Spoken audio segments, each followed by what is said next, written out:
I think we must move to the first passage. We're at the beginning of Book 4. The poem begins in Book 1.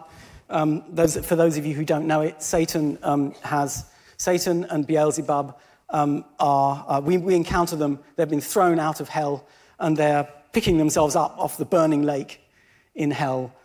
They wonder what to do. There's a big debate in hell, and it's decided that they've heard about this new world that God has created to make up for the loss of the fallen angels, and Satan will be sent to do damage to it.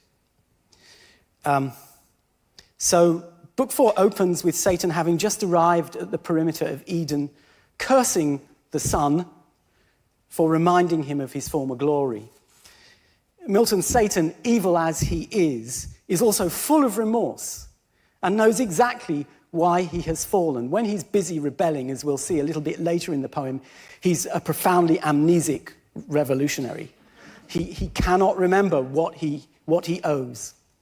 But he does here, and that only makes his torment the worse. And being only recently fallen only increases his torture. So what you're going to hear in this passage is quite a lot about the theology that interests Milton, which is that we're in a position, all of us, angels and humans, in saying thank you to God for creating us, and that's part of the love that we owe him. Howsoever we feel it is burdensome.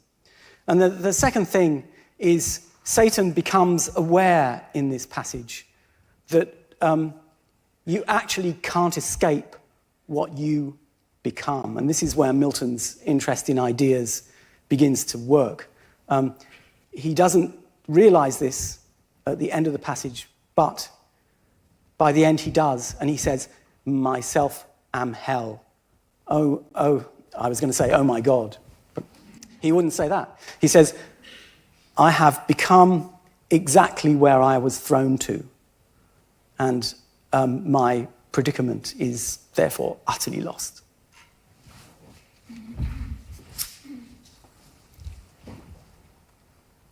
O thou that with surpassing glory crowned look'st from thy sole dominion like the God of this new world, at whose sight all the stars hide their diminished heads, to thee I call, but with no friendly voice, and add thy name, O sun, to tell thee how I hate thy beams that bring to my remembrance from what state I fell.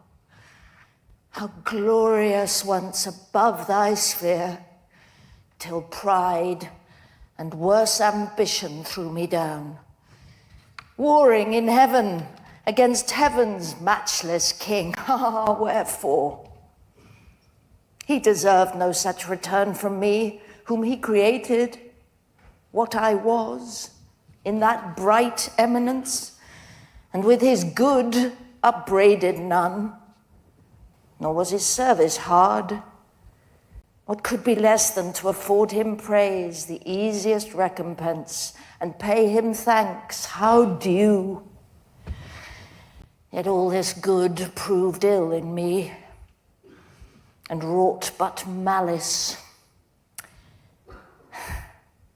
Lifted up so high, I disdained subjection, and thought one step higher would set me highest, and in a moment quit the debt immense of endless gratitude, so burthensome, still paying, still to owe, forgetful what from him I still received, and understood not that a grateful mind by owing owes not, but still pays, at once indebted and discharged.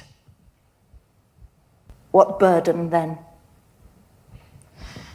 Oh, had his powerful destiny ordained me some inferior angel, I had stood then happy. No unbounded hope had raised ambition, yet why not? Some other power as great might have aspired, and me, though mean, drawn to his part. But other powers as great fell not, but stand unshaken from within or from without, to all temptations armed. Hadst thou the same free will and power to stand? Thou hadst. Whom hast thou then, or what to accuse, but heaven's free love dealt equally to all? Be then his love accursed, since love or hate to me alike it deals eternal woe.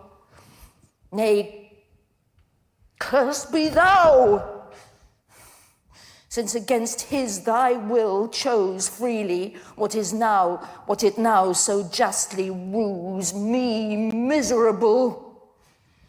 Which way shall I fly? Infinite wrath and infinite despair. Which way I fly is hell. Myself am hell. And in the lowest deep, a lower deep, still threatening to devour me, opens wide, to which the hell I suffer now seems a heaven.